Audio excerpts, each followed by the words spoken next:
Hi hello ನಮಸ್ಕಾರ, ಚಾನಲ್ಗೆ ಸ್ವಾಗತ. ಇವತ್ತಿನ ವಿಡಿಯೋದಲ್ಲಿ ಶ್ರೀವಿದ್ಯಾ ಮಾರ್ಗದಲ್ಲಿ ಮುಂದುವರಿಯುವಾಗ ಅಥವಾ ಶ್ರೀವಿದ್ಯಾ ಮಾರ್ಗಕ್ಕೆ ಎಂಟ್ರಿ ಕೊಡುವಾಗ ನಾವು ಹೇಗೆ ನಮ್ಮನ್ನ ರೆಡಿ ಮಾಡಿಕೊಳ್ಬೇಕು, ಯಾವ ರೀತಿ ಇದ್ದಾಗ ಆ ತಾಯಿ ಜೊತೆಗೆ ಕನೆಕ್ಷನ್ ಬೇಗ ಬರುತ್ತೆ, ಇದನ್ನ ಈ ವಿಡಿಯೋದಲ್ಲಿ ನೋಡೋಣ. ವಿಡಿಯೋ ಕೊನೆ ತನಕ ನೋಡಿ. ನೀವು ಯಾವಾಗಲಾದರೂ ಯೋಚನೆ ಮಾಡಿದ್ದೀರಾ, ಯಾಕೆ ಕೆಲವರು ದೇವಿಯ ಸಾಧನೆ ಮಾಡ್ತಾ ಇದ್ರು ಅವರ ಜೀವನದಲ್ಲಿ ಯಾವುದೇ ದೊಡ್ಡ ಬದಲಾವಣೆ ಆಗೋದಿಲ್ಲ, ಮತ್ತೆ ಕೆಲವರು ಯಾವುದೇ ದೊಡ್ಡ ಪೂಜೆ ಇಲ್ಲದೆ ಅವರ ಪ್ರೆಸೆನ್ಸ್ ಮಾತ್ರದಿಂದಲೇ ಒಂದು ಶಾಂತಿ, ಒಂದು ಶಕ್ತಿ, ಒಂದು ದೈವಿಕ ಸ್ಪಂದನೆ ಅನುಭವವಾಗುತ್ತೆ. ಅದರ ಹಿಂದೆ ಇರುವ ರಹಸ್ಯ ಏನು ಅಂತ. ಇದು ಕೇವಲ ಮಂತ್ರಗಳ ಶಕ್ತಿ ಅಲ್ಲ, ನಮ್ಮ ಒಳಗಿನ ಪಾತ್ರತೆಯ ಶಕ್ತಿ.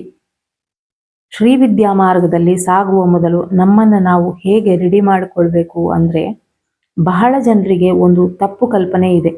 ಒಂದು ಪವರ್ಫುಲ್ ಮಂತ್ರ ದೀಕ್ಷೆ ಅಥವಾ ಉಪದೇಶ ಸಿಕ್ಕರೆ ನನ್ನ ಜೀವನ ಇನ್ಸ್ಟಂಟ್ ಆಗಿ ಬದಲಾಗುತ್ತೆ ಅಂತ. ಆದರೆ ಸತ್ಯ ಏನು ಗೊತ್ತಾ? ನೀವು ತಯಾರಾಗಿಲ್ಲ ಅಂದರೆ ಯಾವ ದೀಕ್ಷೆ, ಉಪದೇಶ ಕೆಲಸ ಮಾಡೋದಿಲ್ಲ. ನಾವು ದೇವಿಯನ್ನ ಹೊರಗೆ ಹುಡುಕ್ತಾ ಇರ್ತೇವೆ, ಆದರೆ ಆ ದೇವಿ ನಮ್ಮೊಳಗೆ ಬರಲು ನಾವು ಜಾಗ ಮಾಡಿಕೊಟ್ಟಿದ್ದೇವಾ ಅನ್ನೋದು ಪ್ರಶ್ನೆ. ಮನಸ್ಸು ತುಂಬಿದೆ ಅಹಂಕಾರ, ಭಯ, ಕಳವಳ. ದಿನಕ್ಕೊಂದು ನಮೂನೆಯ ಭಕ್ತಿ ಮಾಡಿ ಮನಸ್ಸು ಅನ್ನೋದು ಅಲ್ಲೋಲ ಕಲ್ಲೋಲ ಸ್ಥಿತಿಯಲ್ಲಿ ಇದ್ದಾಗ ಯಾವುದೇ ಉಪದೇಶ ಕೆಲಸ ಮಾಡೋದಿಲ್ಲ. ಸಿದ್ಧತೆ ಇಲ್ಲದೆ ಮಾಡಿದ ಭಕ್ತಿ ಶಕ್ತಿಯನ್ನ ಕೊಡೋದಿಲ್ಲ. ಮನಸ್ಸಲ್ಲಿ 108 ತುಂಬಿದ್ದಾಗ ಅಂತಹ ಹೃದಯದಲ್ಲಿ ಆ ದೇವಿ ನೆಲೆಸಲು ಸಾಧ್ಯವೇ? ನಾವು ಮಾನಸಿಕವಾಗಿ ಸಿದ್ಧರಾದರೆ ಮಂತ್ರಗಳು ಜೀವ ಪಡೀತಾವೆ, ಇಲ್ಲದೆ ಹೋದಲ್ಲಿ ಕೇವಲ ಶಬ್ದಗಳಾಗಿ ಉಳಿತಾವೆ. ಉದಾಹರಣೆಗೆ, ಒಂದು ಮಡಕೆ ಕಲ್ಪನೆ ಮಾಡಿಕೊಳ್ಳಿ. ಅದರಲ್ಲಿ ಈಗಾಗಲೇ ಮಣ್ಣು, ಕಸ, ಕಲ್ಲು ತುಂಬಿದ್ರೆ ನೀವು ಅದರಲ್ಲಿ ಎಷ್ಟು ಅಮೃತ ಸುರಿದ್ರೂ ಅದು ಕಲುಷಿತವಾಗಿ ಇರುತ್ತೆ. ಅದೇ ರೀತಿ ನಮ್ಮ ಮನಸ್ಸು ಈಗೋ, ಜಲಸಿ, ಭಯ, ಓವರ್ ಥಿಂಕಿಂಗ್ ಇವುಗಳಿಂದ ತುಂಬಿದ್ರೆ ಅಲ್ಲಿಗೆ ಆ ತಾಯಿಯ ಇರುವಿಕೆಗೆ ಜಾಗ ಬೇಕಲ್ಲ. ನಾವು ಆ ಶಕ್ತಿಯನ್ನು ಹ್ಯಾಂಡಲ್ ಮಾಡೋದಕ್ಕೆ ನಮ್ಮ ಮನಸ್ಸು, ಶರೀರ ರೆಡಿ ಆಗಬೇಕಲ್ಲ.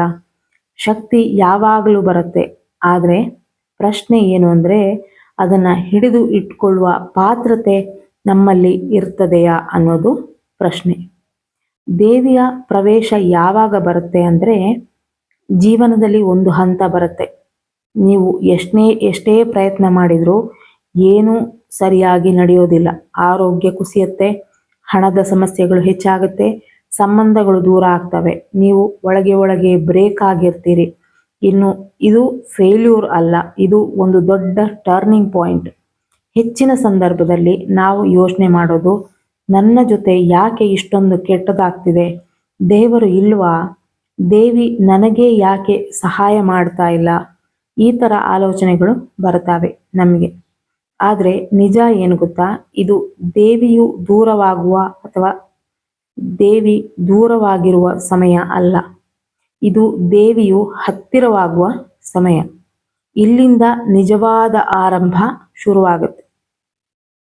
ನಮ್ಮ ಒಳಗೆ ಒಂದು ಈಗೋ ಐಡೆಂಟಿಟಿ ಇರುತ್ತೆ.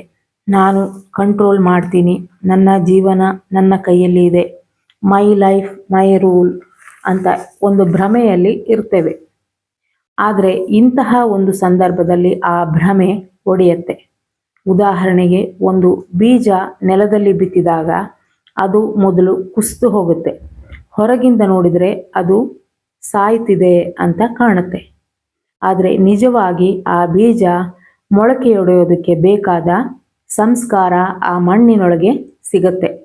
ಅದಕ್ಕೆ ಅದೇ ಕ್ಷಣದಲ್ಲಿ ಅದು ಹೊಸ ಜೀವನಕ್ಕೆ ತಯಾರಾಗುತ್ತೆ.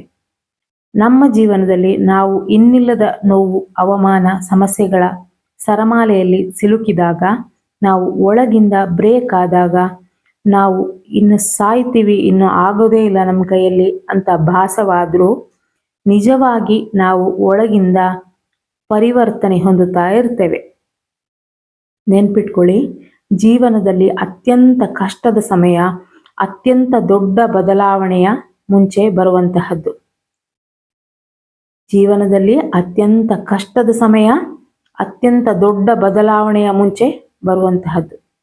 ಹೀಗೆ ಒಳಗಿಂದ ನಾವು ಹಳೆಯ ಐಡೆಂಟಿಟಿ ಬಿಡುವ ತನಕ ಅಲ್ಲಿ ಹೊಸತನಕ್ಕೆ ಜಾಗ ಇರೋದಿಲ್ಲ. ಹಾಗೇನೆ ಒಂದು ಕಪ್ ಇಮ್ಯಾಜಿನ್ ಮಾಡ್ಕೊಳ್ಳಿ. ಚೆನ್ನಾಗಿರೋ ಒಂದು ಕಪ್ಪು, ಅದರ ಕಲರು, ಅದರ ಗಾತ್ರ ಎಲ್ಲ ನಿಮಗೆ ಇಷ್ಟ ಆಗಿರುತ್ತೆ. ಅದನ್ನು ತುಂಬ ಎಚ್ಚರಿಕೆಯಿಂದ ಹಿಡ್ಕೊಳ್ತೀರಿ, ಕೆಳಗೆ ಬಿದ್ದರೆ ಒಡೆಯುತ್ತೆ ಅನ್ನುವ ಭಯದಿಂದ. ಆದರೆ ಒಂದು ದಿನ ಆ ಕಪ್ ಒಡೆದು ಹೋಗುತ್ತೆ. ಮೊದಲು ಸ್ವಲ್ಪ ಬೇಜಾರಾಗುತ್ತೆ, ನನ್ನ ಫೇವರೆಟ್ ಕಪ್ಪು ಒಡೆದು ಹೋಯ್ತು ಅಂತ. ಆದರೆ ಕೆಲ ದಿನಗಳ ನಂತರ ನೀವು ಹೊಸ ಕಪ್ ತರ್ತೀರಿ, ಇನ್ನಷ್ಟು ಚಂದವಾದದ್ದು, ಇನ್ನಷ್ಟು ಸ್ಟ್ರಾಂಗ್ ಆದದ್ದು. ಜೀವನ ಕೂಡ ಹೀಗೆ. ನಮ್ಮ ಜೀವನದಲ್ಲಿ ಕೂಡ ಕೆಲವೊಮ್ಮೆ ರಿಲೇಶನ್ಶಿಪ್ ಒಡೆಯುತ್ತೆ, ನಮ್ಮ ಪ್ಲ್ಯಾನ್ಗಳು ಫೇಲ್ ಆಗುತ್ತೆ, ನಾವು ಕಟ್ಟಿದ ಗುರುತು ಕುಸಿಯುತ್ತೆ. ಆ ಸಮಯದಲ್ಲಿ ನಾವು ಬೇಜಾರಾಗ್ತೀವಿ, ಎಲ್ಲವೂ ಮುಗಿದು ಹೋಯ್ತು ಅಂತ ಅನ್ಕೋತೀವಿ.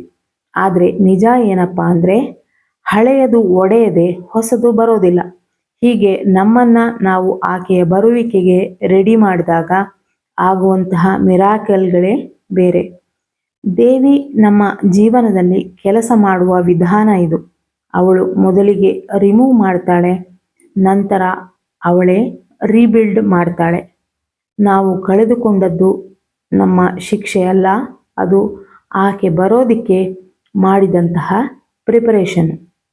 ಒಳಗಿನ ಮೌನ ಶುರುವಾದಾಗ ದೇವಿಯ ಧ್ವನಿ ಬರುತ್ತೆ. ನಮ್ಮ ಜೀವನದಲ್ಲಿ ಹೊರಗಿನ ಗಲಭೆ ಗದ್ದಲಗಳು ಜಾಸ್ತಿ ಇರುತ್ತೆ. ಬಗೆ ಬಗೆಯ ವಿಚಾರಗಳು, ಭಯ, ಮನಸ್ಸಿನ ದ್ವಂದ್ವ, ಈ ಥರ ವಿಚಾರಗಳು ಜಾಸ್ತಿ ಇದ್ದಾಗ ಆ ತಾಯಿಯ ಸೂಕ್ಷ್ಮವಾದ ಗೈಡೆನ್ಸ್ ಕೇಳೋದಿಕ್ಕೆ ಆಗೋದಿಲ್ಲ. ಆದರೆ ಈ ಥರ ಕೆಲವೊಂದು ಘಟನೆಗಳು ನಡೆದಾಗ ಹೊರಗಿನ ಎಲ್ಲವೂ ಸೈಲೆಂಟ್ ಆಗುತ್ತೆ. ಆ ಸೈಲೆನ್ಸ್ನಲ್ಲಿ ನೀವು ಮೊದಲ ಬಾರಿ ದೇವಿಯ ಪ್ರೆಸೆನ್ಸನ್ನು ಅನುಭವಿಸಿರ್ತೀರಿ. ಕೆಲವೊಬ್ಬರಿಗೆ ಯಾವುದೇ ಲೈಫಲ್ಲಿ ಡಿಸ್ಟ್ರಕ್ಷನ್ ಇಲ್ಲದೆಯೂ ಆಕೆಯ ಆಗಮನ ಆಗಬಹುದು. ಈ ಥರ ಆದಲ್ಲಿ ಅದು ಪೂರ್ವಜನ್ಮದ ಸಂಸ್ಕಾರ ಮತ್ತು ಹಿಂದಿನ ಜನ್ಮದ ಸಾಧನೆ ಅರ್ಧದಲ್ಲಿ ನಿಂತಾಗ ಮತ್ತೆ ಈ ಜನ್ಮದಲ್ಲಿ ಅದನ್ನು ಕಂಪ್ಲೀಟ್ ಮಾಡೋದಕ್ಕೆ ಬಂದಿರ್ತೀವಿ. ಹೀಗೆ ನಾವು ಸ್ಟ್ರಾಂಗ್ ಆಗಿ ಇದ್ದಾಗ ಆಕೆ ಬರೋದಲ್ಲ, ನಾವು ಸರೆಂಡರ್ ಆದಾಗ ಆಕೆ ಬರ್ತಾಳೆ. ಬಾವಿ ತೋಡುವಾಗ ಕೆಳಗಡೆ ಒಂದು ದೊಡ್ಡ ಕಲ್ಲು ಸಿಗುತ್ತೆ.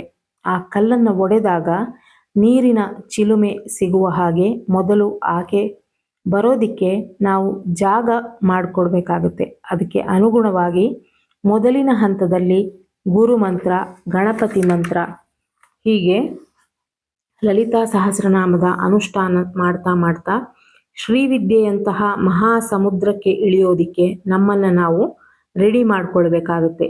ಅಥವಾ ಆಕೆಯೇ ರೆಡಿ ಮಾಡ್ತಾಳೆ. ಆ ಮಹಾವಿದ್ಯೆಯನ್ನು ತಿಳ್ಕೊಳ್ಳುವಾಗ ಬೇಕಾಗುವ ಡೆಡಿಕೇಶನ್ನು ದಿನಕ್ಕೆ ಕಡಿಮೆ ಅಂದರೂ 45 ನಿಮಿಷದಿಂದ 2-2.5 ಗಂಟೆಗಳ ಕಾಲ ಕೊಡೋದಿಕ್ಕೆ ನಾವು ರೆಡಿ ಇರಬೇಕಾಗುತ್ತೆ.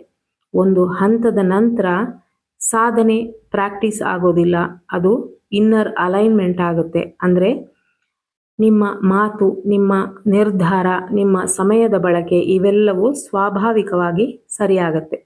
ಜೀವನ ಸಾಮಾನ್ಯವಾಗಿ ಇರೋದಿಲ್ಲ, ಅದು ಒಂದು ದೊಡ್ಡ ಪರ್ಪಸ್ನ ಕಡೆಗೆ ಸಾಗತ್ತೆ. ಸಾಧನೆ ಮತ್ತು ಜೀವನ ಶೈಲಿ ಹೇಗಿರಬೇಕು ಶ್ರೀವಿದ್ಯಾ ಮಾರ್ಗದಲ್ಲಿ ಅಂದರೆ, ನೀವು ಹೇಗೆ ಮಾತಾಡ್ತೀರಿ, ನೀವು ಹೇಗೆ ನಡೆದುಕೊಳ್ತೀರಿ, ನಿಮ್ಮ ಚಿಂತನೆ ಹೇಗಿದೆ, ಇವೆಲ್ಲವೂ ಸಾಧನೆಯ ಭಾಗ. ನಿರಂತರತೆ, ಶುದ್ಧತೆ, ನಿಷ್ಠೆ ಇವು ತುಂಬ ಮುಖ್ಯ. ಶ್ರೀವಿದ್ಯಾ ಮಾರ್ಗ ಒಂದು ಶಾರ್ಟ್ ಕಟ್ ಅಲ್ಲ, ಅದು ಒಂದು ಆಳವಾದ ಟ್ರಾನ್ಸ್ಫಾರ್ಮೇಷನ್. ಉಪದೇಶ ದೀಕ್ಷೆಗಿಂತ ಮೊದಲು ತಯಾರಿ ಮುಖ್ಯ. ದುಃಖವು ದೈವಿಕ ದಾರಿಯ ಆಗಬಹುದು. ಆಗಲೇ ಹೇಳಿದ್ನಲ್ಲ, ಯಾವುದೋ ಒಂದು ಡಿಸ್ಟ್ರಕ್ಷನಿಂದ ಕೂಡ ಆಕೆ ನಮ್ಮ ಲೈಫಲ್ಲಿ ಬರಬಹುದು. ಸಾಧನೆ ಜೀವನದ ಭಾಗವಾಗಬೇಕು. ನಾವು ಸಿದ್ಧರಾದಾಗ ದೈವಿಕ ಶಕ್ತಿ ಸ್ವತಃ ನಮ್ಮೊಳಗೆ ಕೆಲಸ ಮಾಡುತ್ತೆ. ಈಗ ನೀವು ಏನಾದರೂ ವಿಪರೀತ ನೋವು ಕಷ್ಟಗಳಲ್ಲಿ ಇದ್ದರೆ ನಿಮ್ಮ ಜೀವನದಲ್ಲಿಯೂ ಆಕೆ ಬರೋದಕ್ಕೆ ತಯಾರಿ ನಡೆಸ್ತಿದ್ದಾಳೆ. ರೆಡಿಯಾಗಿ ಆಕೆಯನ್ನು ಬರಮಾಡ್ಕೊಳ್ಳೋದಿಕ್ಕೆ ಅಂತ ಹೇಳ್ತಾ ಮುಂದಿನ ವಿಡಿಯೋದಲ್ಲಿ ಸಿಗ್ತೀನಿ. Thank you for watching.